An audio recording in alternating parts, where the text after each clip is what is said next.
All right, shalom, shalom, shalom. This is your Akazaki Yahoo, and I start this broadcast as I would start any broadcast by first of all giving all praises, honor, and great esteem unto the Most High Power, Yahuwah Bahashem, Yahushua HaMashiach, and to the 12 tribes of Israel who are scattered to the four quarters of the earth.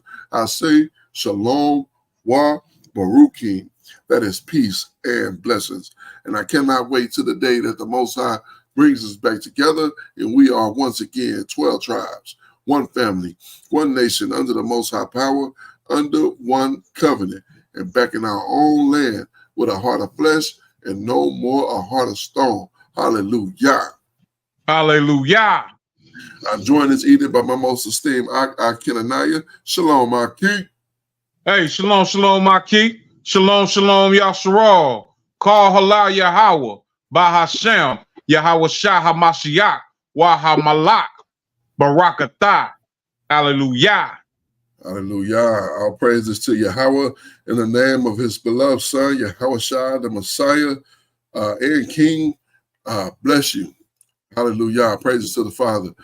We are back again, once again, back in the place. It is another Yom Shishi evening. So happy that the Father has allowed us to come back once again to a Yom Shishi evening and do another video review. You are live and direct once again with your brothers, your good brothers at the AOY. Hallelujah. Hallelujah. And we're going to get right to it. I had ran the commercial yesterday. If you saw it, wonderful. If you didn't see it, you missed it. I'm going to see if I can work on that more, and we're going to make those better and do things as good as possible. So let's get to the video. First video brought to us by our good brothers over at Black Journals. As always, links are in the description box.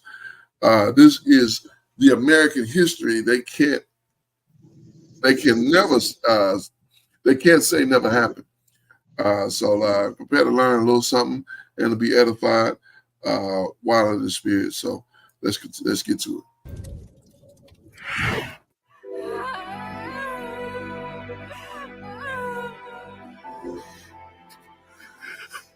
That entire night, the whole of Mississippi went cold, and the nation at large shook and shivered when news of Charles Caldwell's assassination broke out on December 25th, 1875. This was a sad one, unexpected. Buck Cabell, a man he thought was his trusted friend, had lured him out for a Christmas week drink, only for him to be shot in the back of the head. And in his pre-mortem moment, Caldwell had said to the mob, "Remember, when you kill me, you killed a gentleman and a brave man. Never say you killed a coward." Then the mob riddled him with bullets to finish him off. You might be wondering who the man Charles Caldwell was, that his death should have had such a great impact on an entire state, and even the nation at large. Charles Caldwell, born into the shackles of slavery in the 1830s, would rise up against all insurmountable odds to become a behemoth figure in the fight for equal rights. Forget the stoic generals and the celebrated athletes. The bravest man you've never heard of wasn't draped in glory or wielding a weapon. Charles Caldwell, his name likely unfamiliar, faced a different kind of battlefield, one fueled by prejudice and an unwavering quest for justice. He was the first black man ever accused of killing a white and being acquitted by an all-white jury. This video delves into the extraordinary life of this singular black man, whose courage redefined the meaning of bravery in a society designed to break him. Before we proceed on this, remember to hit the thumb button, share with friends and families to keep spreading our eye-opening black narratives, and subscribe to stay with us for more revealing contents. Man, shout out to John Caldwell. This was Charles Caldwell, Salaki. This was a valiant brother, man. You know what I'm saying? Had to go through a situation like that where he had to face an all-white jury and still somehow walked out after putting it to death one of their own. I mean, my gracious, that is miraculous. You know what I'm saying? That's a miraculous beginning. Kind. All right, let's continue. Without further ado, let us dive in.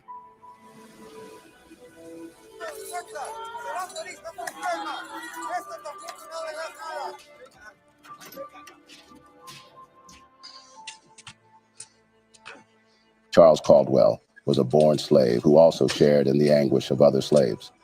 He, alongside others, worked in the enormous cotton plantations in harsh weather conditions for a very long period of time. They were subjected to brutal circumstances as they served their masters. They were deprived of their rights, good food, education, and all that came with not being a black and a slave. Generally, slavery in Mississippi existed in so many forms, ranging from the enslavement of African Americans on small farms, to those farming on large plantations, to those in cities and those in the towns, to those inside white homes and those out in the fields, and down to the industries and as well in transportation. Slavery hovered over every sector and structure in Mississippi, and although slavery had such a wide variety of faces, the underlying concepts were always the same. Slaves were considered properties, and they were property because they were black. Their status as property was enforced by violence, actual or threatened.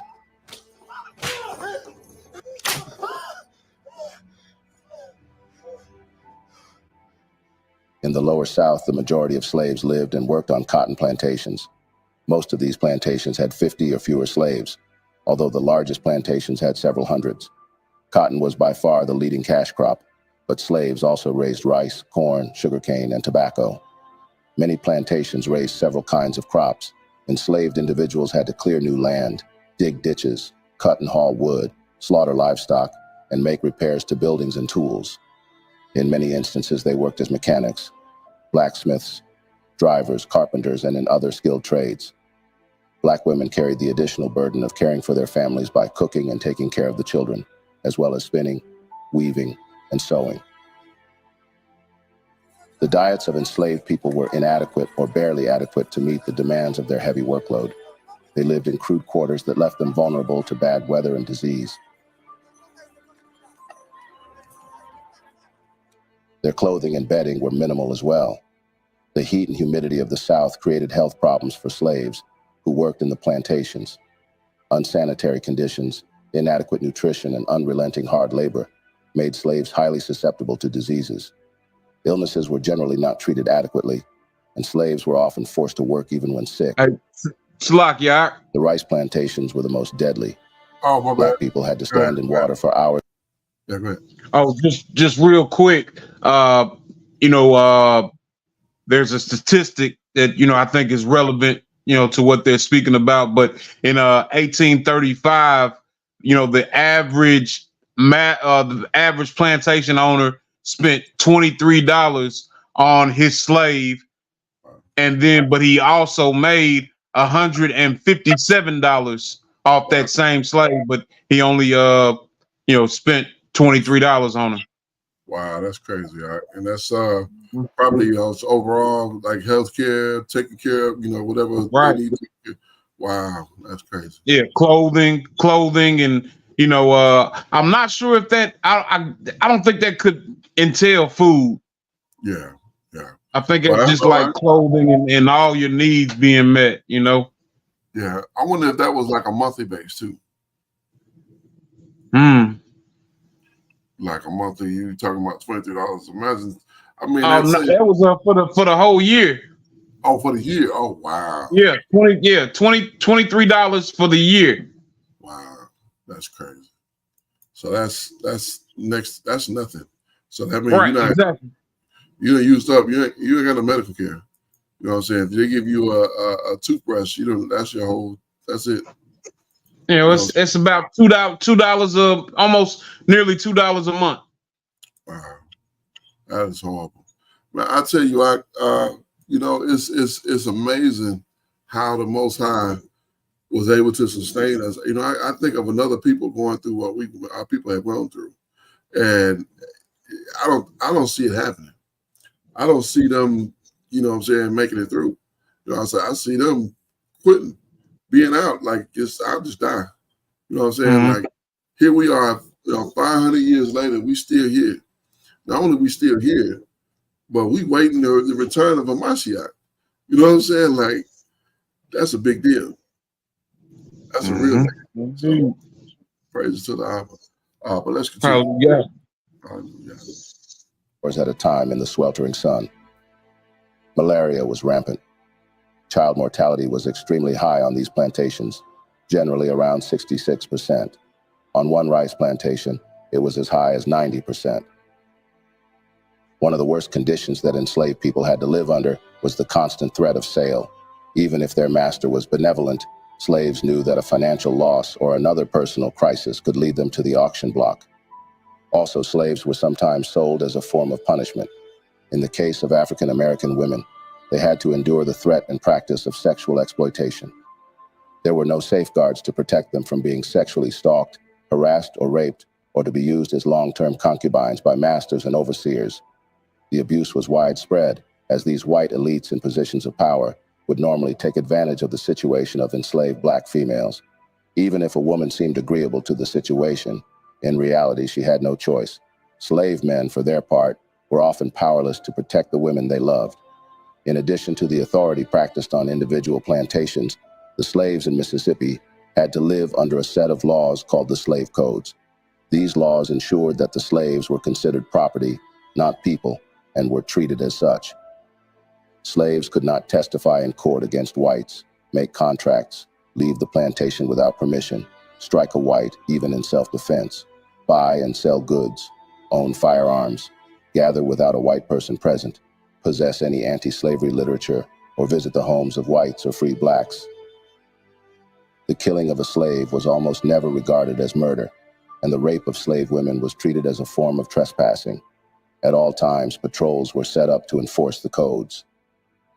This brings us to the person of Charles Caldwell. Seeing all these as he grew up, the black audacious man sought various means to seek his freedom and that of the other blacks. In a bid to do this, he started his fight by, first, learning how to read and write.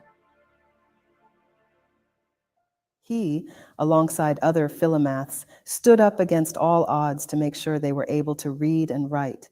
Some held underground schools in secret places, often in deep woods, late at night or early in the morning.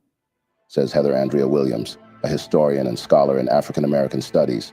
In her book, Self-Taught African American Education in Slavery and Freedom, Heather Andrea Williams narrates the ordeals of slaves as they took different risks in order to learn how to read and write despite the risks it entails. In slavery, the very act of learning to read had become a secret form of resistance, but in its aftermath, freed people transformed the act of being literate from an act of secrecy to one of life's necessities. She writes, Williams also tells the story of slaves who received lessons in pit schools, so named as such because they were indeed pits in the ground, way out in the woods, away from the master's surveillance. She also writes about slaves who hid spelling books under their hats to be ready whenever they could entreat or bribe a literate person to teach them. It was all shades of risk because when caught, they were either whipped severely or brutally beaten. Others had their fingers or toes chopped off, and some served jail terms. All these didn't stir the ambitious and diligent Caldwell. He was, however, willing to fight for his rights and that of his people. As an adult, Caldwell worked as a blacksmith in Clinton, a small town located outside of Jackson, Hinds County, Mississippi. Thanks to his skill as a blacksmith, Caldwell had begun enjoying more autonomy than other plantation slaves by virtue of his skill. Back then in the 19th century in Mississippi, blacksmiths were highly prized in the plantations because of their efficiency in making and fixing farm implements. Caldwell, on the other hand, was a man who would deliver his work so perfectly that he commanded considerable respect within his community. Charles Caldwell, being a black man, was never meant to have a voice. Mississippi's white ruling class made sure of this. He was part of Mississippi's silenced majority in 1860, 436,600 enslaved people to 354,000 white people, according to the census, who would be granted full citizenship after the Civil War. Despite these, his outspoken, brave, and daring status allowed him to become involved in politics after the Civil War. He was one of the 16 black Republicans to participate in the Mississippi Constitutional Convention in 1868, which extended the right to vote to all men and created a framework for public education. Shortly after the convention's adjournment, an event involving Caldwell signaled the coming of a new order. Caldwell was shot at on a particular day by the possibly deranged son of a highly respected white judge, and he had dodged the gunshot and shot back at his shooter, killing the young man. He was then tried for murder and acquitted, underscoring the legal rights that Reconstruction granted to freed people. Caldwell supported the radical Republicans in the convention, but the proposed constitution they crafted was rejected in a statewide referendum. When Mississippi eventually adopted a different constitution in December 1869, Caldwell stepped down from his position on the Hinds County Board of Police and was elected as one of 5 black men to the Mississippi Senate. Caldwell would then serve in the Senate, and by his 5th year in service, he would have earned a reputation as a radical Republican, voting for both the 14th and 15th Amendments, as well as additional measures to bring racial and gender equality to the state. Despite his progressive stance on racial and gender issues, Caldwell's primary focus during his time in office was resisting a wave of anti-Republican and anti-black violence, which spread through Mississippi as anti-Reconstruction Democrats were determined to reclaim the state legislature. It is estimated that between 1870 and 1875, the Ku Klux Klan and other white supremacist organizations had killed several hundreds of black men and women, as well as some white Republicans. The editorial that appeared in the August 4, 1875, issue of the Hinds County Gazette sounded an ominous note for African-American residents of Clinton and Raymond, 2 towns a few miles west of Jackson, Mississippi. Scoundrels, white and black, have obtained full control over the deluded and duped and have used them as tools, as the potter uses the clay in his hands, for the robbery of the people, for the exaltation to office of thieves and rascals, and for the disgrace and ruin of the country. There are those who think that the leaders of the Radical Party have carried this system of fraud and falsehood just far enough in Hinds County, and that the time has come when it should be stopped, peaceably if possible, forcibly if necessary. Desperate cases require desperate remedies. We must use remedies equal to the emergency of the case, if we desire to arrest the disease.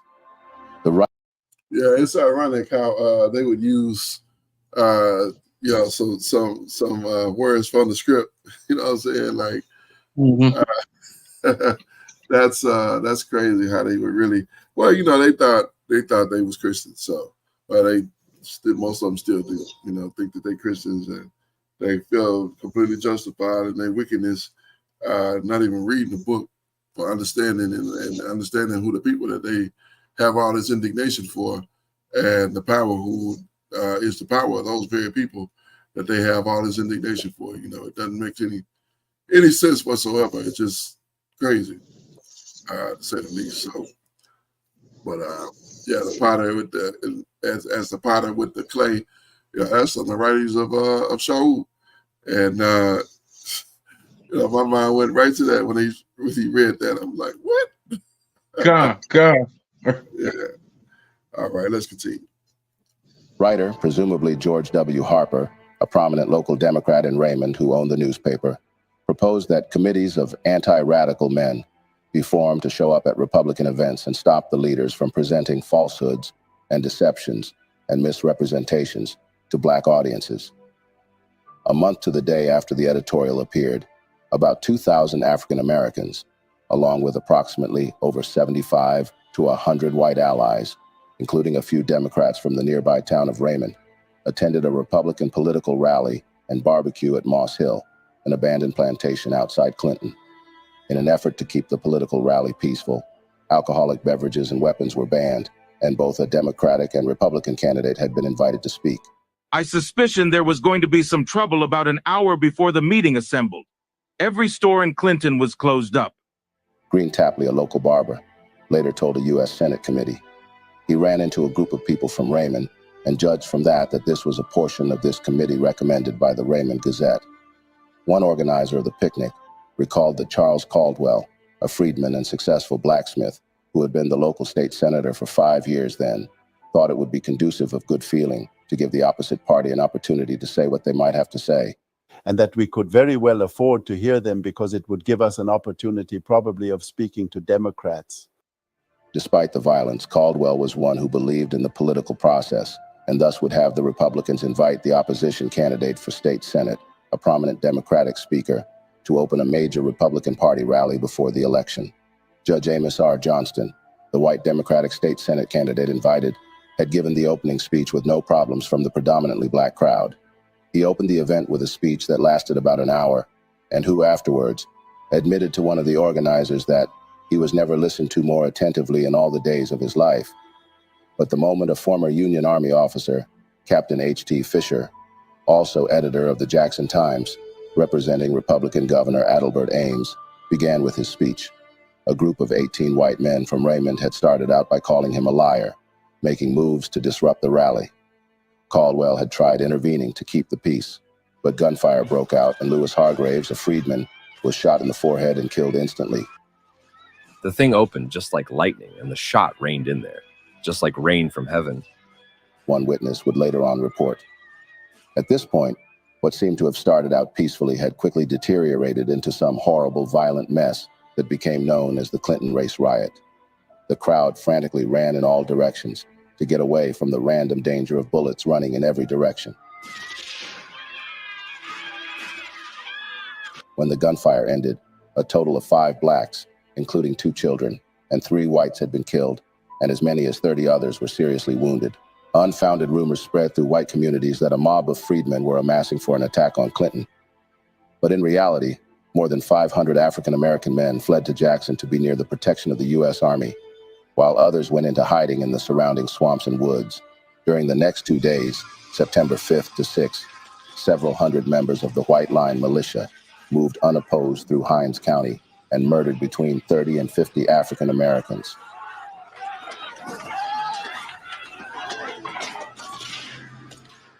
Dragging many of them out of their homes and shooting them on the spot. Homes that were empty were looted for valuables. Over the next several days, there would be a bloodbath in the cold streets of Mississippi. This is that cold American history they won't say never happened. 1875. Governor Ames would anxiously write to President Ulysses S. Grant on September 8th, asking for federal assistance. Edwards Pierrepont, the Attorney General, who was at best indifferent toward the administration's Reconstruction efforts, would ask Ames if the insurrection could simply be put down with state forces. Ames would reply that attempting to use white militia against the white liners would be ineffectual, and organizing a black militia risked a war of races that would spread through the South. Pierrepont forwarded the correspondence to President Grant, along with several dispatches from Mississippi, including a message from the chairman of the Democratic Conservative State Committee claiming that perfect peace prevails throughout the state. The whole public are tired out with these annual autumnal outbreaks in the South. Grant responded, admitting his reluctance to get involved, and would advise Pierrepont to suggest to Ames that he strengthen his position by exhausting his own resources before resorting to federal assistance. But, he added, Governor Ames and his advisors can be made perfectly secure. As many of the troops now in Miss, as he deems necessary, may be sent to Jackson. Pierrepont, however, selectively quoted from the president's letter in his reply to Ames on September 14th, encouraged him to suppress disorders with the state militia, and promised federal intervention only in the event of a rebellion against the state government itself. Ames received Pierrepont's letter shortly before it appeared in various newspapers, which effectively announced to Mississippi residents that the federal government would not interfere. Sarah A. Dickey, a white educator who had just established a college for black women in Clinton, would write angrily to Grant, "Whoever says to you that our troubles in Mississippi are slight, and that we do not need assistance from the federal government, is an enemy to the colored people and sanctions their slaughter." She added that she had been at the barbecue earlier that month.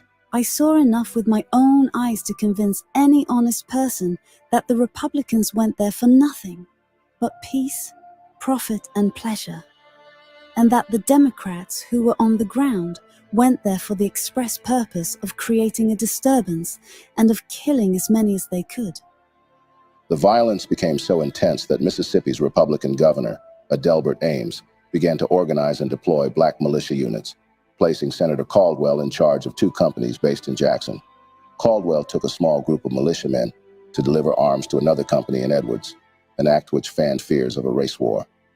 Bowing to the anger of white Mississippians, Ames acceded to a peace conference with Democratic leaders on October 13th, at which he agreed to stand down the militia in return for a promise that white line violence would cease. The militia was disbanded, but the attacks on Republicans did not stop, and on November 2nd, the Democrats won control of the state legislature when many African-American voters stayed home out of fear.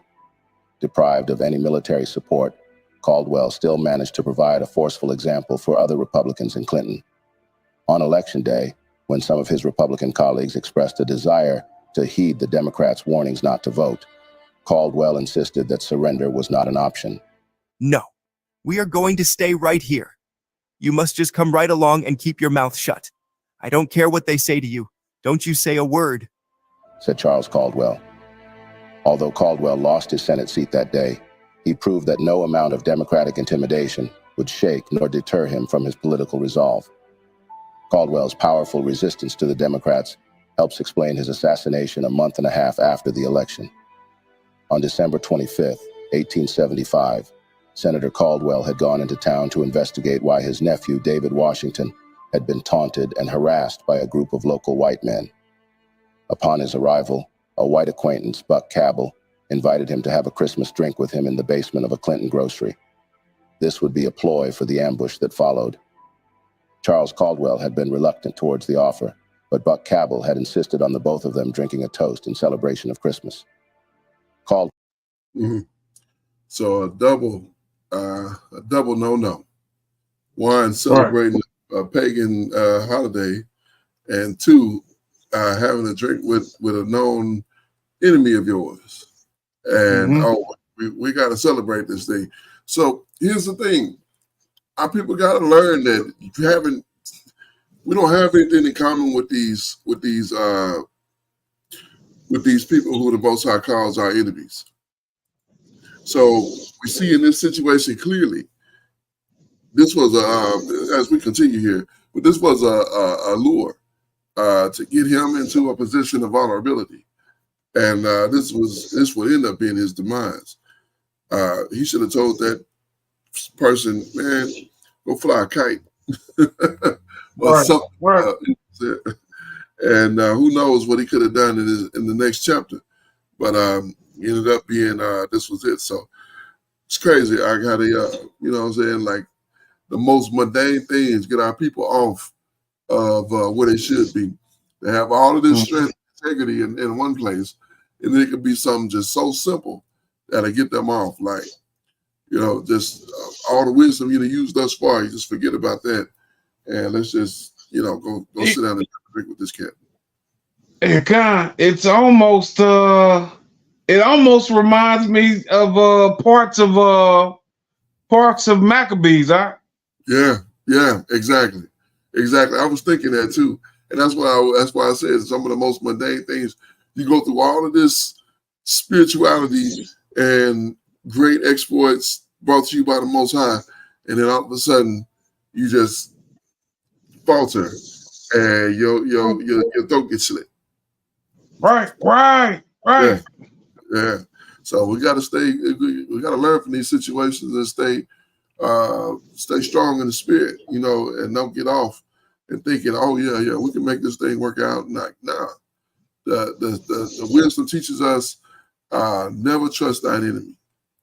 Number one, and number two, we ain't got no business dealing with these pagan holidays. So let's continue. Caldwell had at last given in, as the gesture would seem harmless and friendly. While the two men stood in the basement of Chilton's store, they touched their glasses.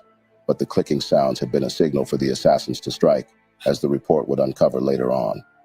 Caldwell was shot in the head as he stood with his back to the window. Suffice to say that in that day and age, black politicians were usually shot down in broad open daylight in the county square. But Charles Caldwell was no ordinary politician. He was strong, he was fearless, he was a dead shot, and nobody wanted to meet him face to face. With one last painful effort after being shot in the head, Charles Caldwell had pulled himself up and erect, smoothed the wrinkles in his blood-stained coat, and said, "Remember, when you kill me, you killed a gentleman and a brave man. Never say you killed a coward.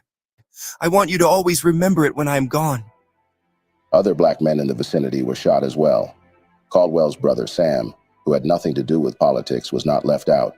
He died after his last request was granted.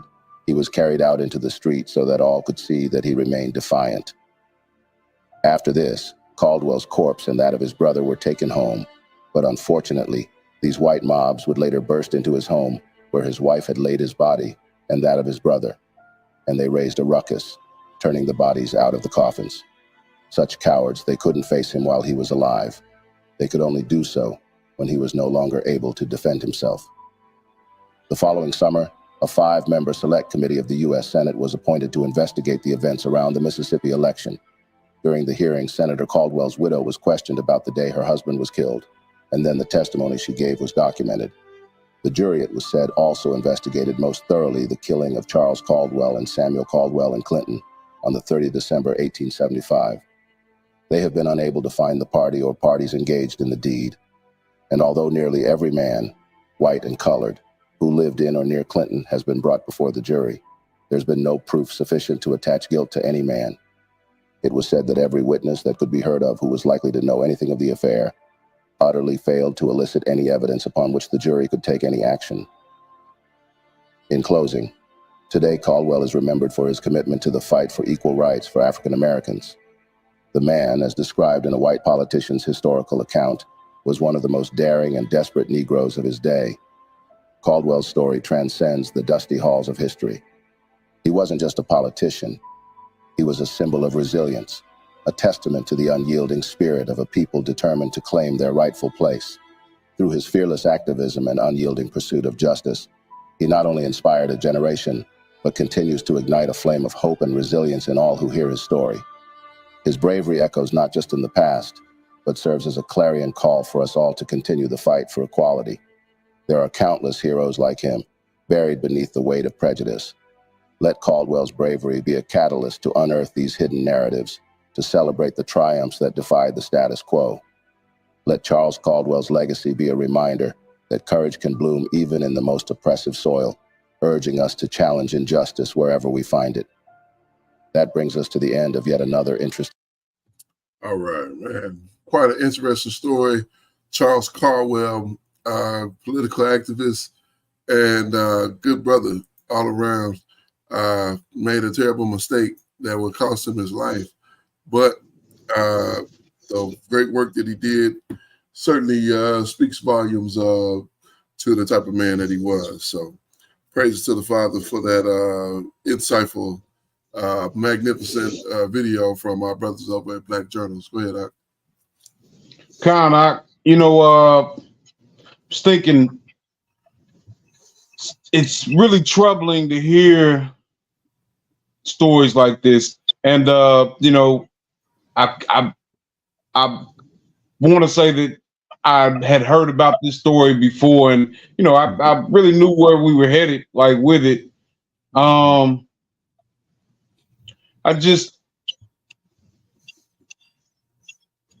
heard this story so much, that he would have lived to tell his story if he had been the aggressor. Right. You know what I mean? Like, how many times have we seen and heard of black man down, gun down, and he's trying to do the right thing, or I guess what I'm trying to say,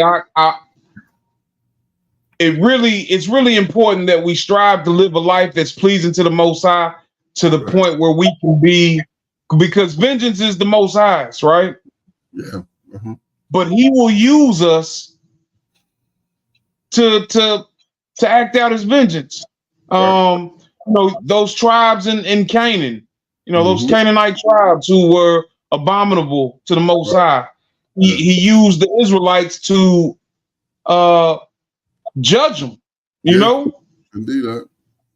So, I really don't, and this is gonna sound crazy. Like I don't feel obligated to give these folks, because I'm minding my own. I don't feel obligated to give these folks no fair fight.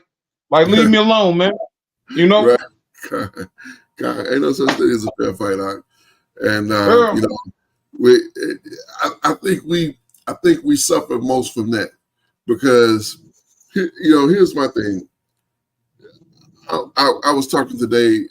There was a video that was circulating around of a cat, this white dude, got out of his car with a gun in his hand, walked up to a truck, and started, trying to intimidate the guy.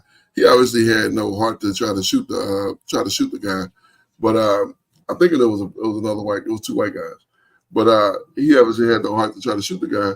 But yet, the fact that he got out of his car with his gun in his hand, I would have laid him down. But it's two white guys. So, I'm wondering, of course, how would I do if it was another somebody who looked like they could have been my brother, getting out of that vehicle and walking up to my vehicle with a gun in their hand? Would I have been so quick to be like, hey, you better put it? I probably would have talked to him like, hey, you better put it down. You better put it down. I got you in my crosshairs. You better put it down. Drop it right now. You know what I'm saying? I probably would have tried to talk him out of it, but if it had been somebody of another nation, bang, bang, bang, bang, bang, bang, bang. You know what I'm saying? Right. It would have been a whole different situation. Because you're right, there's no such thing as a fair fight. But you know what I'm saying? I have to value my people the most. And so if you got a weapon in your hand, I'm not gonna jump for a weapon. I'm not the type of person to bring a gun to a fist fight. If it's a fist fight, then let's fight. Win, lose, or draw, best man win. That's what it is. But as far as when it comes to that, like how the narration on this video was superb. I mean, he said that they killed him and then riddled him with bullets and then went to his house while his bodies was on display, while him and his brother's bodies were on display, and turned knocked the bodies out of the casket. They couldn't face him while he was alive, so they come and when he's defenseless. So they rather heckle a dead corpse than to deal with a man. You know what I'm saying? Like they was that afraid of this cat, so that they deployed a strategy to jam him. And then the clinking of the glasses was a sign that it is. So that's why you can't trust your enemy, because your enemy is conniving. Your enemy will do anything to get you at a disadvantage. And our people can't see that because our people don't believe that we have enemies. But the scriptures clearly teach us who our enemies are. And instead, when we get off of those ships, that our people would be sold into their enemies. So that's clear and concise. So you cannot put your trust in these people. It's just simple. It's just simple. So praise to the Abba. That was a great video. That was some really good work that the brothers did there, and I appreciate that magnificent work. Praise to the Abba. Let's get to the next one here: the untold racist history of fried chicken. Now we know. I'll tell you this: I'm leery to go out to a restaurant and have some chicken in public. I'd much rather eat it in private. You know what I'm saying? Than I love chicken. I love some fried chicken especially. But when I do eat it in public, I tend to eat it with a fork. You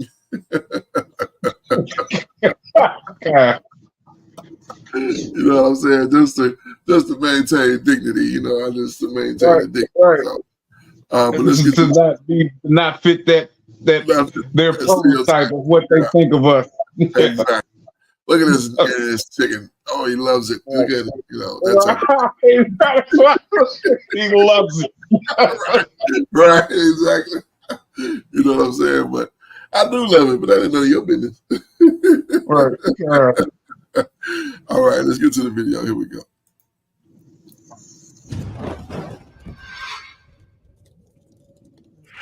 Millions of people from all around the world love fried chicken. In Japan, families have turned ordering American-style fried chicken into a Christmas tradition, embracing it as part of their festive celebrations. In China, where chickens were once revered for their ability to herald daybreak, KFC has emerged as the country's leading fast food chain. And in the United States, African Americans often call fried chicken the gospel bird, reflecting its deep ties to Sunday church culture. Perhaps the world loves fried chicken because there are so many different ways to marinate, season, coat, and fry it. The classic Southern U.S. version is coated in flour or batter and fried crispy, Guatemalan fried chicken is marinated in citrus and spices. Japanese tatsuda age features soy sauce and potato starch. The possibilities are truly endless. However, despite the fact that many cultures around the world make distinct varieties of fried chicken, the U.S. South's version is unquestionably the most well-known and the most controversial. But why? Many people in the southern U.S. even assert that fried chicken is their birthright or their state religion, as Damon Lee Fowler described in his 1998 book, Fried Chicken, The World's Best Recipes from Memphis to Milan, from Buffalo to Bangkok. The truth is, the story of fried chicken in the United States is far from straightforward. Beloved as it may be, its history is marked by decades of hardship. Join us today on a journey through time as we expose the dark origins and cultural exploitation of fried chicken. Here, we'll reveal how a beloved Southern dish was transformed into a symbol of prejudice, exploring its journey from humble beginnings to controversial media portrayal. This is the racist history of fried chicken.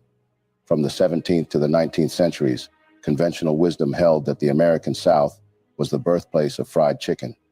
Southerners proudly made it a central element of their regional cuisine and claimed that only African Americans, primarily enslaved, could prepare authentic fried chicken. The first widely recognized printed recipe for fried chicken in the U.S. was published in 1824 in The Virginia Housewife, the inaugural regional American cookbook, authored by Mary Randolph, a white woman from a slaveholding family and a distant relative of Thomas Jefferson. This cookbook marked an important moment in American culinary history. In the book, she wrote the process as follows: cut them up as for the fricassee, dredge them well with flour, sprinkle them with salt, put them into a good quantity of boiling lard, and fry them a light brown. Of course, the dish's history starts much earlier, but this recipe set the fried chicken standard for generations of Southern cooks. Though this recipe was renowned, it was actually the Scottish immigrants who settled in America during the 17th century who introduced the concept of frying chicken to the continent. However, their culinary style leaned towards simplicity and focused primarily on the cooking method rather than thorough seasoning. So what gave Southern U.S. fried chicken its flavor? Food historian Adrian Miller notes that by the 18th century, fried chicken had become a staple among white families in the South. However, the dish reached its transformative potential when West African culinary techniques were introduced to Southern kitchens. But West Africans didn't make fried chicken the same way many Southerners traditionally did. It was more like a fricassee, where chicken was lightly fried and then braised for a much longer time in a seasoned sauce, similar to Senegalese chicken yassa. That said, the forced migration of Africans to the Americas during the transatlantic slave trade inadvertently led to the fusion of two distinct culinary worlds. Enslaved African Americans made fried chicken using recipes provided by their Scottish slaveholders. Over time, however, African American cooks adopted the dish as their own, infusing it with their unique culinary practices. With their expertise in seasoning and frying, they transformed fried chicken from its Scottish origins into a dish that became as emblematic of Southern cuisine as black-eyed peas, cornbread, collard greens, macaroni and cheese, and sweet potato pie.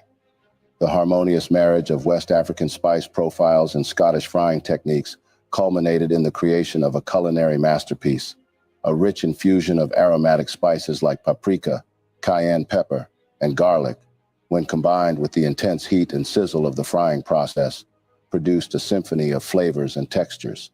This perfect balance of elements elevated fried chicken from a simple dish to a beloved American classic. Although fried chicken already became a common and well-integrated dish in Southern cuisine even before the U.S. Civil War, it held deeper significance for the African American slaves. For them, preparing and eating fried chicken was more than just a way to nourish themselves. It represented an act of personal independence and subtle defiance against their oppressive circumstances. Despite the severe restrictions on slaves, many slaveholders allowed enslaved people to raise chickens and sell or barter eggs. In West Africa, chickens held divine significance and were integral to various religious rituals. The enslaved Africans carried these spiritual practices with them to the Americas. In the southern U.S., African Americans turned to fried chicken as their preferred dish for communal meals after church or when the pastor visited a congregant's home for dinner. As the esteemed guest, the pastor was served first and given the choicest parts of the chicken, typically the breast, which were referred to as preacher's parts until the 1950s. Given the deep religious significance attached to fried chicken, it's no wonder that its nicknames like Gospel Bird and Sunday Cluck continue to resonate in African American culture. In the 19th century, fried chicken emerged as a path to economic empowerment for many African Americans. Have you ever heard of this Gospel Bird? I've never heard of that.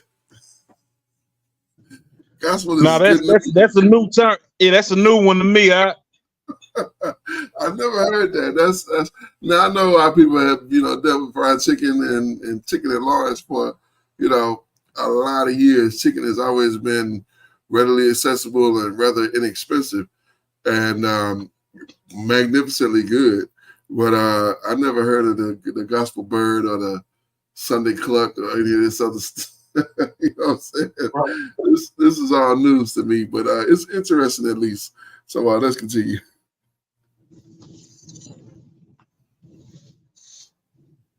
Dr. Psyche Williams Forson, in her groundbreaking book, Building Houses Out of Chicken Legs, Black Women, Food and Power, reveals how the town of Gordonsville, Virginia, with its population of 900, earned the title of the fried chicken capital of the world during the latter half of the 1800s. Gordonsville was a key stop on 2 railroad lines during the Civil War, but at that time, the trains lacked dining cars. According to Dr. Psyche Williams Forson, when weary train passengers arrived in Gordonsville, these Black women quickly provided a variety of foods, including fried chicken.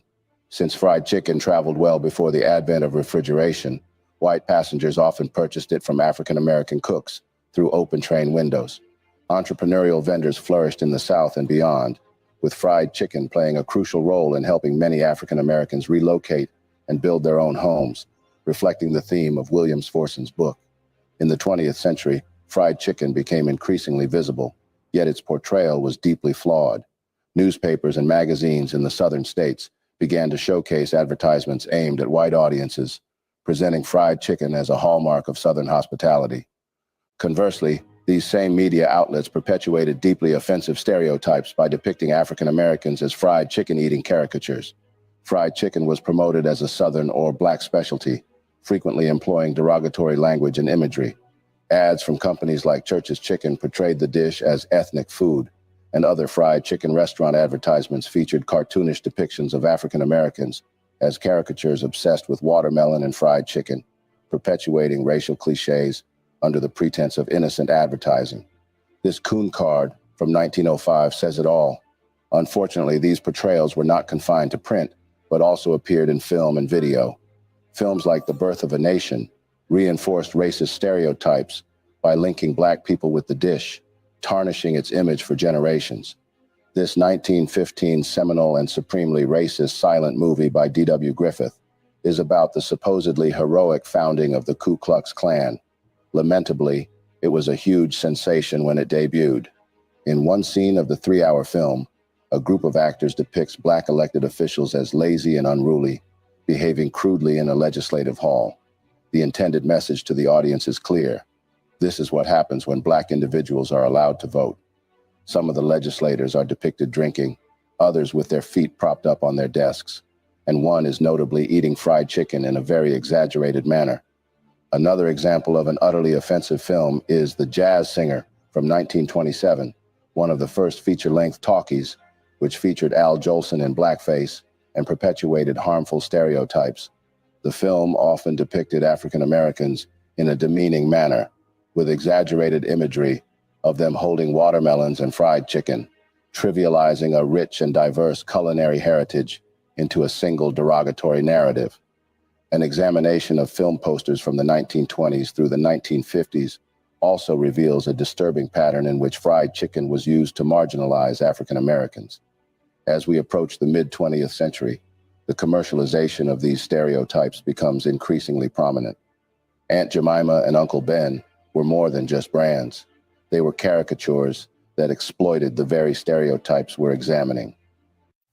Yeah, see, that's exactly what I'm talking about.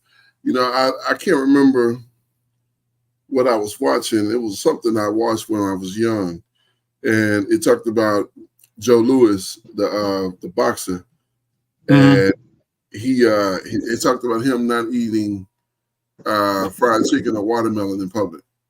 And I kind of took that and I carried it with me, you know what I'm saying, in the back of my mind without me. And it kind of became that's what I say. I'd rather eat it in private than in public. And don't get me wrong, I can eat whatever I want to eat. That's my right. But considering that it's a lot that went into this whole dramatization of Black people being watermelon, fried chicken eating Negroes or whatever you call it, you know, I tend not to perpetuate that ideology or that stereotype. So, you know, just seeing this image right here and hearing that name, Aunt Jemima, you know, growing up, that was a fighting word.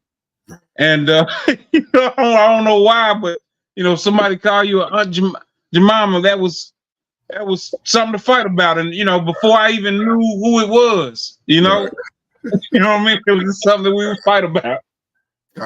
Indeed, yeah. These things that would definitely ignite confrontation, especially coming from somebody else, another nation of people. You get into it with your own people about certain things, but especially with other people, like hey, you can take more from your own people than you could from those people. So, but man, that's deep. That's deep. You know, I really just thought about that. I can't remember where I saw that Joe Louis wouldn't eat chicken or watermelon in public. You know what I'm saying, to avoid the stereotype. I want to say it was on, I can't remember what it was. It was something I saw when I was young. I remember seeing it, and I remember it staying in my mind. And I believe the next opportunity I had, like if I go to a restaurant, usually I get a sandwich or something like that. Or if it's a chicken, it's a filet. You know what I'm saying? Like, I think that's the reason I like chicken breasts as opposed to legs. Because, that leg is always depicted as, that, like, yeah, so. Well, let's continue. Aunt Jemima was created in the late 19th century and became well known for its pancake mix and syrup. It featured a caricature of a mammy figure, a stereotype of African-American women as contented servants. The image was based on the minstrel show character and was perpetuated in advertisements that depicted Aunt Jemima in a way that suggested she was happily serving a white family, often in a plantation-like setting. Around this era was also when the mammy stereotype first appeared. The mammy was portrayed as a loyal, overweight Black woman devoted to her white family, often depicted in the kitchen, preparing fried chicken. This stereotype reinforced the idea of Black women as subservient and maternal, while obscuring the realities of their experiences with racism and inequality. Meanwhile, Uncle Ben's brand, introduced in the 1940s, used an image of an elderly African-American man in a suit, which played into the stereotype of the happy servant. The brand's marketing emphasized that Uncle Ben was a figure of hospitality and good service, again reducing complex cultural identities to simplistic and stereotypical representations. Market research shows that by the 1950s, Aunt Jemima had become one of the most recognizable brands in the U.S., indicating that this stereotype was not only widely circulated, but also highly profitable. Now let's fast forward to 1964, a watershed moment for America. Lyndon B. Johnson signed the Civil Rights Act, marking the end of segregation. Ironically, that very year saw the rise of fast food chains like Kentucky Fried Chicken, or KFC, presenting a culinary paradox. While the Civil Rights Act sought to dismantle the barriers that had long divided the nation, KFC seemed to reinforce them in a more subtle manner. Colonel Harlan Sanders, the founder of KFC, quickly became a household name with his secret blend of 11 herbs and spices. Yet, what many overlook is that, intentionally or not, KFC's business strategy perpetuated the fried chicken stereotype. The company predominantly targeted low-income, predominantly Black neighborhoods for its franchises. This choice not only capitalized on, but also further entrenched the racial and socioeconomic associations with fried chicken, subtly reinforcing the very divides the Civil Rights Act aimed to eliminate. A study from the late 1960s revealed that fast food chains, such as KFC, were disproportionately located in marginalized communities, sparking accusations of food redlining. This term referenced the practice of strategically placing these restaurants in certain demographic areas, akin to how redlining was used to restrict access to housing. Despite the dismantling of legal barriers to integration, the placement of fast food outlets became an unanticipated arena for racial tension and division. As African Americans began to patronize restaurants that were previously off limits to them, the stereotypes associated with foods like fried chicken were reignited.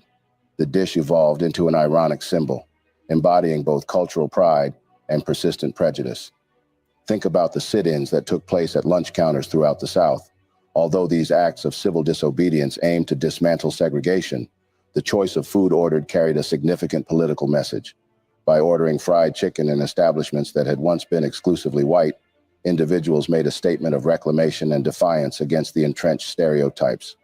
Civil rights leader Malcolm X spoke on how food was often weaponized to keep communities marginalized. In his speeches, he pointed out how even after the Civil Rights Act, the stereotypes associated with foods like fried chicken continued to perpetuate inequality and division. As we move into the present day, the global presence of fried chicken is unmistakable. From Seoul to Sydney, Nairobi to New York, the dish has won the hearts and appetites of people everywhere. International chains like KFC have established a presence in 145 countries and territories. However, even as it enjoys worldwide popularity, fried chicken still carries the weight of its historical baggage. Fusion dishes like Korean fried chicken and Japanese karaage showcase the global adaptations of this beloved dish. However, while the chicken has flown the coop, it hasn't entirely escaped its historical cage. The stereotypes that once defined it have merely been obscured, now lingering beneath the veneer of globalization and culinary innovation. Let's turn the spotlight onto some modern culinary trailblazers. Chefs like Marcus Samuelsson and food critics like Soleil Ho are actively working to confront and dismantle the stereotypes associated with this cherished dish. Samuelsson, through his restaurant Red Rooster in Harlem, pays tribute to traditional flavors while skillfully navigating away from racial cliches. Meanwhile, Ho uses her writing and critiques to provoke meaningful discussions about food and identity. This new wave of chefs and critics isn't merely serving up tasty fried chicken. They're crafting a new narrative that acknowledges the dish's intricate history without being constrained by it. Truly, the story of fried chicken is a profound story of cultural fusion, survival, and resilience. It illustrates the merging of two distinct culinary traditions, the resourcefulness and defiance of a community in the face of oppression, and the ongoing struggle against stereotypes and misrepresentations. Understanding this history is crucial. It helps us appreciate the rich culture behind every bite while confronting the lingering issues that need to be addressed. By recognizing the full story of fried chicken, we can work towards a more inclusive and respectful appreciation of the diverse culinary traditions that make up our world. If you found this exploration insightful, please like, comment, and subscribe to our channel. All praises to the Abba. Man, no, I got to take my hat off to Black journalists, man. They do some magnificent work, honestly and truthfully. And I'm not just saying that for the sake of saying it. I'm saying that because as we review their videos, I mean, it's massively impactful on thinking, thought-provoking. I mean, it makes you really examine things. It makes you really understand a lot of these things that have been kind of cliche or just normal, mundane things. These last two videos, I mean, really just magnificent. Praises to the Abba. But well, we've added a third video, and this one will be quite interesting as well. This is the question that's asked, have you ever heard about the Black Cowboys? Because the Black Cowboys was a real deal thing, and they explored that aspect as well. We might have lost our Kenanaya. I don't know if he still with us. Oh, Salaki, I didn't even realize that my mic was muted. Okay, I thought you Yeah, fell asleep. That's fine. No. Yeah, go ahead on that last one. Oh, well, yeah. I was just gonna say, I've always kind of been aware of the stigma attached to our community and chicken, and to me it's ironic because I do enjoy it. I do enjoy it, and I don't know, but yeah, this was a good put together. Well, a good video. The way that they put this together, man. It was some brought forth some information that I was unaware of. So all praise to the Most High. Hallelujah, hallelujah. All right, we're gonna conclude with: have you ever heard of a black cowboy? Of the Black Cowboys? I don't know. I think was it Billy the Kid? Am I mistaken? I may be mistaken, but let's see what Black Journalists got for us on this particular video. Hope you enjoy. This is the last one before we close it out.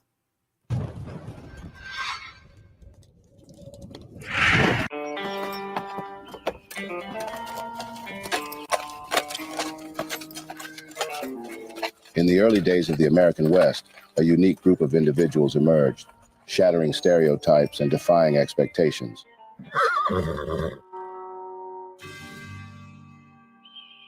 You want to know what they're called? Who these were?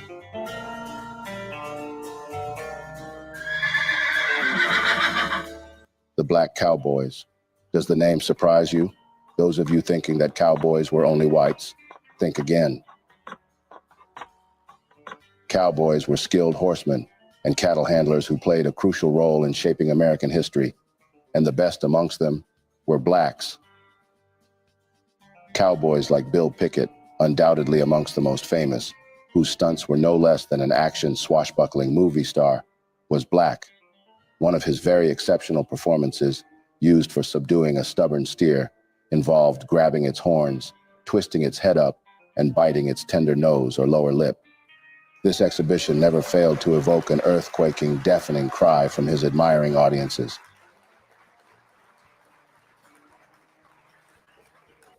People did talk all day about pretty much nothing else other than Bill Pickett's insane cattle moves. Time was just not enough to talk about all of it. However, the remarkable performances of not only Bill Pickett, but also of other black cowboys was historically so exceptional that it generated white envy. This all began in the 1820s, when enslaved Africans were tasked with herding cattle, laying the foundation for the term cowboy. As the years wore on, these cowboys became an integral part of the ranching industry, with estimates suggesting that 1 in 4 cowboys were black by the early 1900s. These men and women were renowned for their exceptional horsemanship and cattle handling skills, honed through years of hard work and dedication. They worked tirelessly on ranches and cattle drives, braving harsh weather conditions and treacherous terrains. Black men were among the first cowboys in the US of A. They roped, branded, and saddled up for cattle drives. Some gained fame, such as Bill Pickett, Nat Love, and a whole many others. I eventually brought up at Dodge City, Kansas, which at that time was a typical frontier city, with a great many saloons, dance halls, and gambling houses, and very little of anything else. Wrote Love, who was born enslaved in Tennessee, in his 1907 autobiography, The Life and Adventures of Nat Love.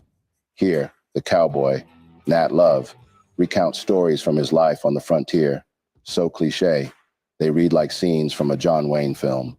He describes Dodge City, Kansas, a town smattered with the romanticized institutions of the frontier, a great many saloons, dance halls, and gambling houses, and very little of anything else. He moved massive herds of cattle from one grazing area to another, drank with Billy the Kid, and participated in shootouts with native peoples, defending their land on the trails. And when not, as he put it, engaged in fighting Indians, he amused himself with activities like daredevil riding, shooting, roping, and such sports. Though Love's tales from the frontier seem typical for a 19th century cowboy, they come from a source rarely associated with the Wild West. Love was African American, born into slavery near Nashville, Tennessee. The black cowboy, Bill Pickett, credited with creating the bulldogging technique of bringing a young steer to the ground in a rodeo, was featured in a silent film, The Bulldogger, in 1921. However, as time passed, pop culture maliciously erased black cowboys from the Western milieu, creating a misleading image of the Old West as peopled by white men on horseback, riding the lonely grasslands. The library's collections help document a more accurate picture of what cowboy culture and life in the Western U.S. actually looked like in the late 19th and early 20th centuries during the cowboy heyday. They include resource guides, newspaper archives, an American Folklife Resource Project, a 2020 concert of old black cowboy songs, books, magazines, photographs, and posters that document the role African Americans played, particularly in the 1870s, when many newly freed black people headed west. The myth of the cowboy is only one of many myths that have shaped our view of the West in the late 19th century. Reads the library's introduction to The American West, 1865 to 1900, resource timeline. The stereotype of the heroic white cowboy is far from true, however. It says further, one quick example, the origins of Home on the Range, the unofficial anthem of the West, are famously muddled, but it's not disputed that the first recording was by a black saloon keeper and former cowboy in San Antonio, who performed it for folklorist John Lomax in 1908. In fact, Lomax's influential publication of 1910, Cowboy Songs and Other Frontier Ballads, traced several standards to black cowboys, including Get Along Little Doggies. The Lomax family collection is housed at the library, as John and his son, Alan, worked directly with the library for more than a decade in recording and archiving American folk songs. But, as much as film stars John Wayne, Roy Rogers, and Gene Autry come to mind when cowboy is mentioned, the first actual cowboys in the Americas were Spanish vaqueros who introduced cattle to Mexico in the 1500s. Early Spanish missionaries played a major role in establishing cattle country in the West and training Native Americans as cattle herders.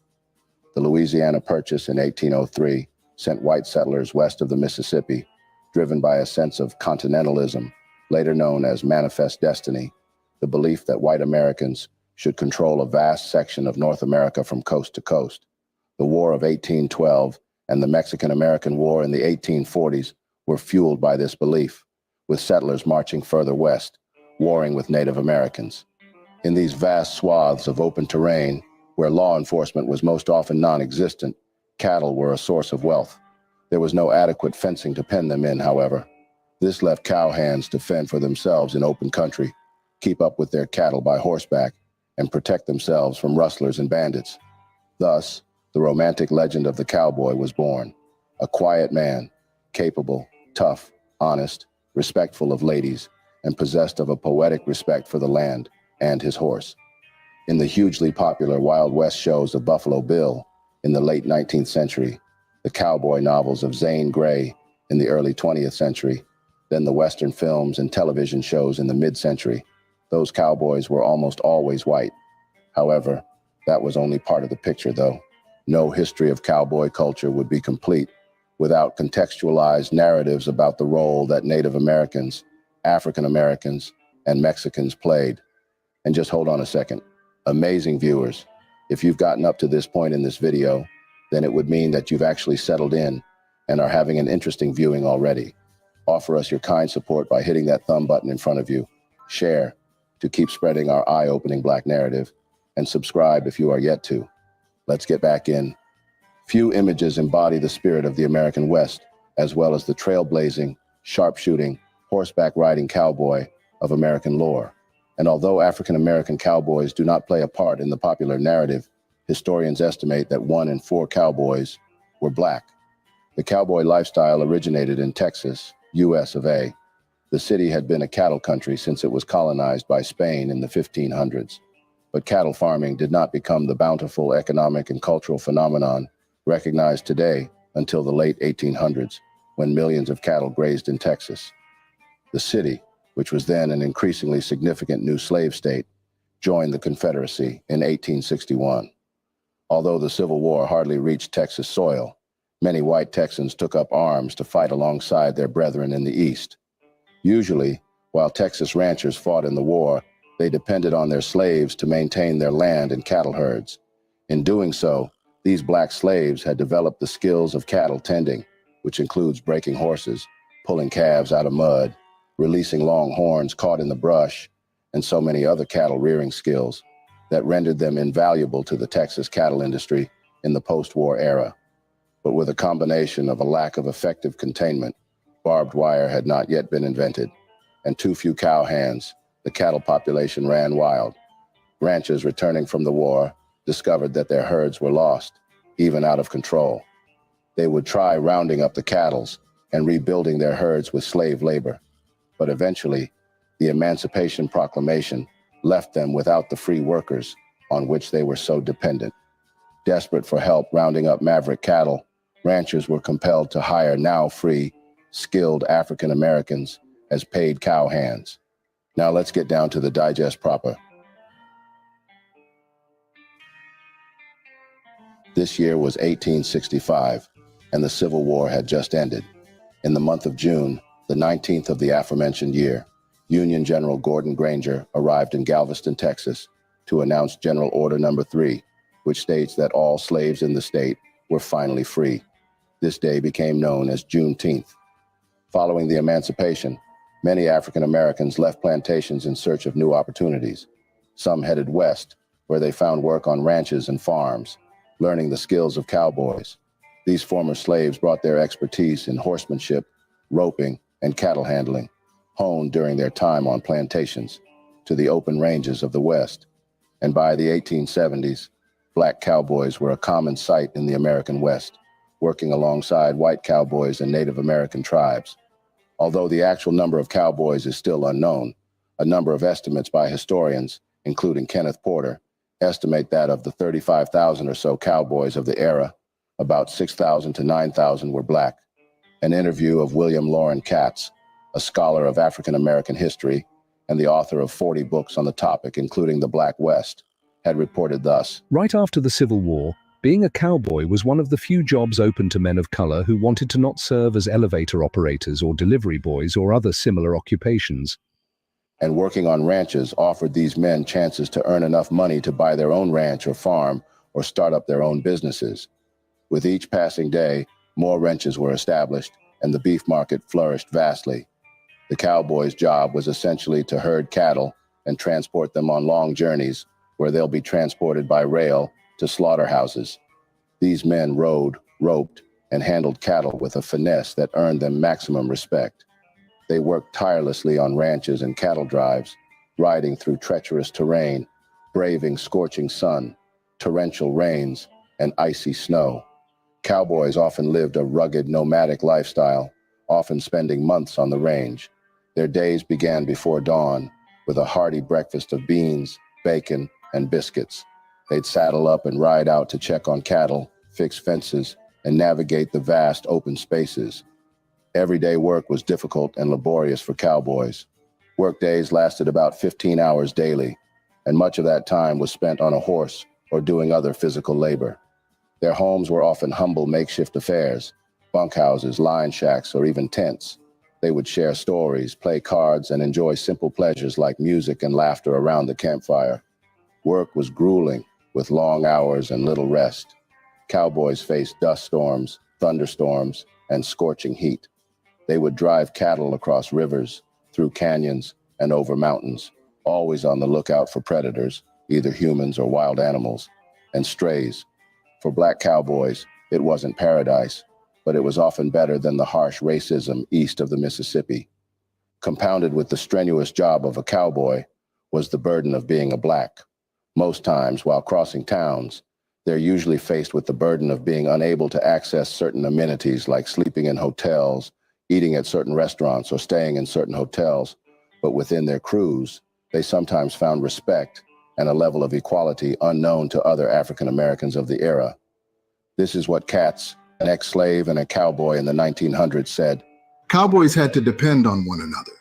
They couldn't stop in the middle of some crisis like a stampede or an attack by rustlers and sort out who's black and who is white.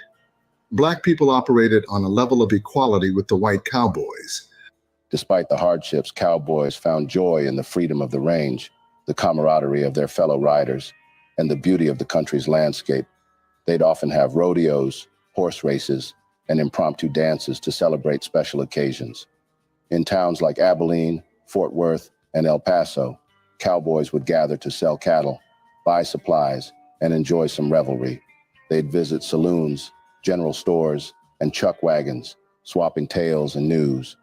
At night, under the star-filled sky, cowboys would bed down in their saddles or on the ground, lulled by the sounds of coyotes, crickets, and the distant lowing of cattle. Their lives were marked by hard work, adventure, and a deep connection to the land. Going forward, these blacks had later on began facing hostility from white cowboys, who saw them as rivals or inferior. The threat of violence lurked around every corner, and many black cowboys suffered beatings, whippings, and even lynchings. These were acts born out of envy. The exceptional feats and achievements of black cowboys, their horsemanship skills, roping and riding techniques, their physical strength, and so on, got on the nerves of their white contemporaries. This is always the case. There were several instances of ill will directed at blacks for no reason. One good example of such events was in the late 1800s, when black cowboys like Nat Love, also known as Deadwood Dick, faced discrimination and envy from his white counterparts. There was also the time in 1885 when Love was competing in a rodeo in Deadwood, South Dakota. Then a group of white cowboys attempted to sabotage his performance by hiding his horse. Regardless, Love managed to find another horse and went on to win the competition. In another instance, in 1890, a black cowboy named George Monroe was denied entry to a rodeo in Cheyenne, Wyoming, for no reason other than his race. Monroe had been a skilled cowboy and roper, but was forced to watch from the sidelines as white cowboys competed. Also in Texas, in the early 1900s, a black cowboy named Jesse Stahl was beaten by a group of white men after winning a rodeo competition. Stahl's success had drawn the envy and anger of the white cowboys, who saw him as a threat to their dominance. In 1911, a group of black cowboys, including Bill Pickett, were denied membership in the Rodeo Cowboys Association, RCA, a prestigious organization that governed rodeos across the West. This exclusion limited their access to top rodeos and prize money. There is yet more. In the 1920s, Murtis Deitman, a black cowboy, was forced to work as a ranch hand, despite his exceptional skills as a roper and rider. Deitman's white employer refused to promote him or pay him equal wages, citing racial prejudices. The list is endless. When barbed wire became widely used later on, it revolutionized the cattle industry by making it easier to contain and manage large herds. However, this innovation led to a significant reduction in the need for cowboys, as fences replaced the need for riders to constantly monitor and move cattle. Many cowboys found themselves laid off or out of work, leading to a difficult transition. Some coped by adapting to new roles, such as becoming ranch hands or fence builders, while others turned to different industries like law enforcement or the military. Others, however, struggled to find new employment and felt a strong sense of loss and disconnection from the cowboy way of life. The decline of the open range and the cowboy culture was a significant blow to their identity and sense of purpose. Some cowboys also turned to rodeos and competitions, showcasing their skills and entertaining crowds, while others wrote about their experiences, leaving behind a rich literary legacy. It was a challenging time for many black cowboys, but their resilience and resourcefulness helped them find new paths and ways to preserve their cultural heritage. The transition had affected more those who had very limited job opportunities and more difficulty in purchasing lands. As at the late 1800s, white-dominated rodeos began to exclude black cowboys, forcing them to create their own rodeo circuits. This led to the formation of the Negro Cowboys Rodeo Association in the early 1900s. Blacks worked collectively, forming tight-knit communities bound together by their shared experiences and struggles. This made them support each other through the hard times. With the collectiveness and cooperative ideas of the association, most had begun entertaining at rodeos and sometimes forming their own shows. The 1920s saw a surge in popularity of rodeos, with black cowboys like Bill Pickett and Nat Love becoming stars of the circuit. Their skills and showmanship helped a lot in breaking down racial barriers, paving the way for future generations of black cowboys. Bill Pickett, one of the biggest figures in cowboy history, was the originator of rodeo steer wrestling, also called bulldogging. He is an African-American cowboy born in 1870 in Travis County, Texas, to a family of former slaves. He later became one of the most famous early rodeo stars. He dropped out of school to become a ranch hand and gained an international reputation for his unique method of catching stray cows. With 4 brothers, he established Pickett Brothers Bronco Busters and Rough Riders, which advertised catching and taming wild cattle, a specialty. Modeled after his observations of how ranch dogs caught wandering cattle, Bill Pickett's technique for subduing a stubborn steer involved grabbing its horns, twisting its head up, and biting its tender nose or lower lip. By the early 1900s, he and other performers were bulldogging steers in the manner of a rodeo exhibition. The biting technique, however, soon was replaced by twisting leverage that threw the steer. The event remains a central part of virtually every rodeo venue. It was apparently effective and fun for audiences to watch. Among the first black cowhands in rodeo, Bill Pickett was a featured performer with the Miller Brothers 101 Ranch and Wild West Show for over a quarter century. He died in 1932 of injuries received from a rogue horse. In 1972, 40 years after his death, Pickett became the first black honoree in the National Rodeo Hall of Fame, and rodeo athletes still compete in a version of his event today. And he was just the beginning of a long tradition of African-American rodeo cowboys. Love participated too in early rodeos, born into slavery on June 14, 1854, in Davidson County, Tennessee. Love's father was a slave in the plantation, and his mother, a maid in the kitchen of that same plantation. With the help of his father, he would become a writer. Although black illiteracy was outlawed as at then, he had grown up, seeking other means to take care of himself, traveling to many places in search of jobs, and along the way was lucky to be employed in Duval Ranch in Dodge City, Kansas. He was indeed a spectacle. According to his autobiography, Love fought so many cattle rustlers and endured inclement weather conditions. He trained himself to become an expert marksman and cowboy, for which he earned from his co-workers the moniker Red River Dick. After driving a herd of cattle to the railhead in Deadwood, Dakota Territory, Love entered a rodeo on the 4th of July in 1876, enticed by the $200 prize money. He had won the rope, the throw, the tie, the bridle, saddle, and bronco riding contest that very day. In 1876, he earned the nickname Deadwood Dick after entering a roping competition near Deadwood, South Dakota, following a cattle delivery. 6 of the contestants, including Love, were colored cowboys. Narrating his ordeal, Love said, "I roped, threw, tied, bridled, saddled, and mounted my Mustang in exactly 9 minutes from the crack of the gun. My record has never been beaten. No horse ever threw him as hard as that Mustang." He continued, "But I never stopped sticking my spurs in him and using my quirt on his flanks until I proved his master." Nat Love, in his autobiography, had written about the many hardships and privations they faced as cowboys, but also of the many kind friends who helped them along the way. Through their struggles, black cowboys forged a unique culture, blending African, Native American, and Mexican influences. They created their own music, art, and literature, a testament to their resilience and creativity. Today, there are so many organizations that are keeping the traditions of the black cowboys alive. Organizations like the Bill Pickett Rodeo, the Cowboys of Color, the Cowboy Artists of America, the Western Writers of America, the National Cowboy Poetry Gathering, the Texas Cowboy Poetry Gathering, and museums like Ranching Heritage Association, National Heritage Center, and so many others. These organizations and museums work to preserve the history and culture of the American cowboy through exhibits, artifacts, rodeos, and educational programs. They also ensure that the cowboy culture continues to thrive. The stories of the black cowboys are a reminder that the American West was not just a land of white settlers and cowboys, but a diverse tapestry of cultures and experiences.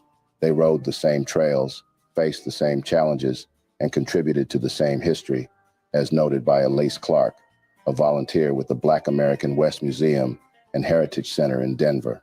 Racism took a backseat to survival sometimes. It's hard to be prejudiced when you're hungry and you're thirsty. Yet they persevered, driven by a fierce determination to succeed. They formed their own communities, supporting each other through the hardships.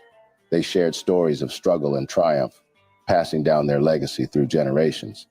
This brings us to the end of yet another video. All right. All praises to the Abba again. Man, interesting bit of information. I'm not overly keen on Cowboys or the history of Cowboys, and I should have didn't think that 1 in 4 Cowboys was a so-called Negro. But it's ironic. I'll share this bit of information. I have a cousin who is a cowboy. Ain't that something? My cousin, Felton Dillard, is a cowboy, and he's a country boy. Got steers and rides. I don't know if he does any roping, but he deals with cows. They've gone to competitions and all manner of situations. See him, there's him there. He's about 2 years older than me. And yeah, interesting enough. That's neat, Doc. That's neat. Yeah. So I thought that was rather interesting. But yeah, I got a cousin who actually into that and being into the cowboy culture. So yeah, I've never been on a horse before, but it's ironic. I think as close as I am to 45 now, I really believe I can get on a horse today, and I can ride a horse. Never been on a horse, never had any training on a horse, but I believe if I get up on a horse, you know what I'm saying, I understand balance and maneuvering well enough. I believe if I get up on there, I can make that horse do a couple things. So now, am I gonna be kicking back and the horse stand up on his back legs and I ain't gonna do all that, but just getting on it and making it go left, making it go right, maybe doing a little trot, and without breaking my neck, I guess I think I can handle that. So, but praises to the Abba again for another great video from Black Journals. A lot of good information and learning a lot in these last days. So, go ahead, Doc. Yeah, I really enjoyed these videos that were brought forth this evening.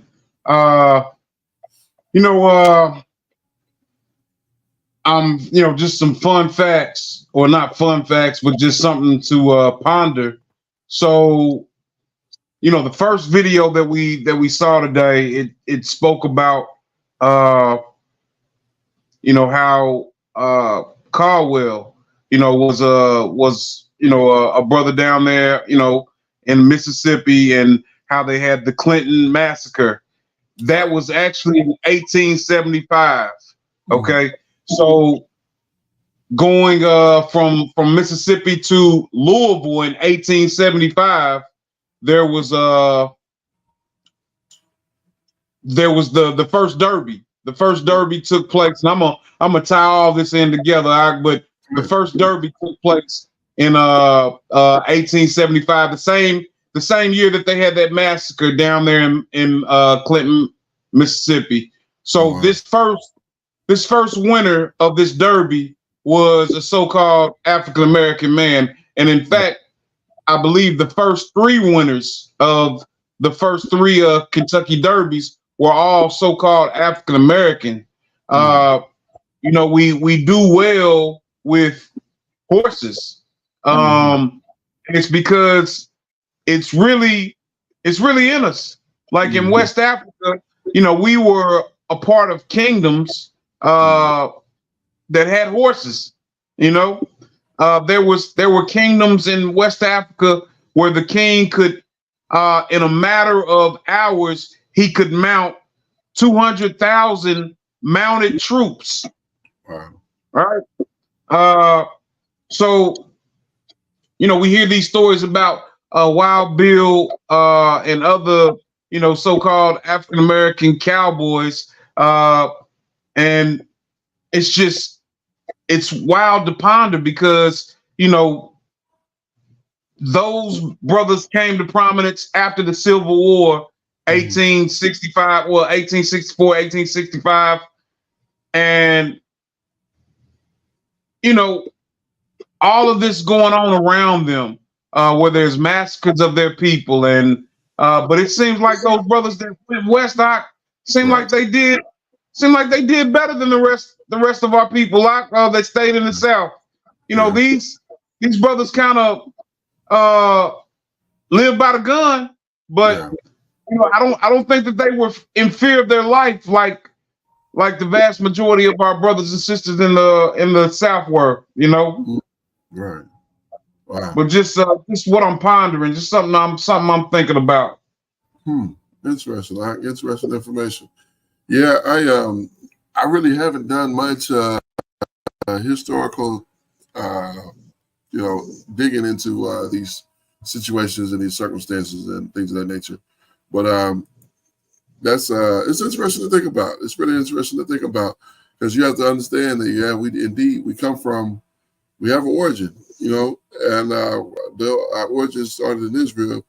You know, when we got here, there were, you know, we had to come from a certain place, a certain time, and a certain, you know, situations that got us to where we are. You know, some of us working in offices and, you know, do these type of things. It's still a lot that goes to it, that goes into that. So, yeah, we got an origin, and you know, things had to happen. So, it's interesting to think about. It's very interesting. So, yeah, praise to the Abba, and shout out to the other Cowboys. Matter of fact, Salakia, before we run off, let me just I'm gonna show this on my cousin's page. He's a avid cowboy cat. He's a cowboy for real. Like he does. They talked about some of the shows. Like they have a show in Arkansas that they go to. It's him and his two nephews. They I believe his brother-in-law too. One of his brother-in-laws. They are big into it. Here's one. Let me show this. Yeah, those shows look so entertaining. And you know, it's something neat to see the way that these brothers can rope a cow. And you know, doing all this from a horse, like that's a lost skill, you know. Yeah, absolutely. Yeah, well, it's not lost. They still doing it. This was in Pine Bluff last month. It's like last month they had it on the 6th Pine Bluff takeover. The Black Cowboys are invading Pine Bluff or the Pine Bluff Convention Center. You know, so he was advertising that on his page back then.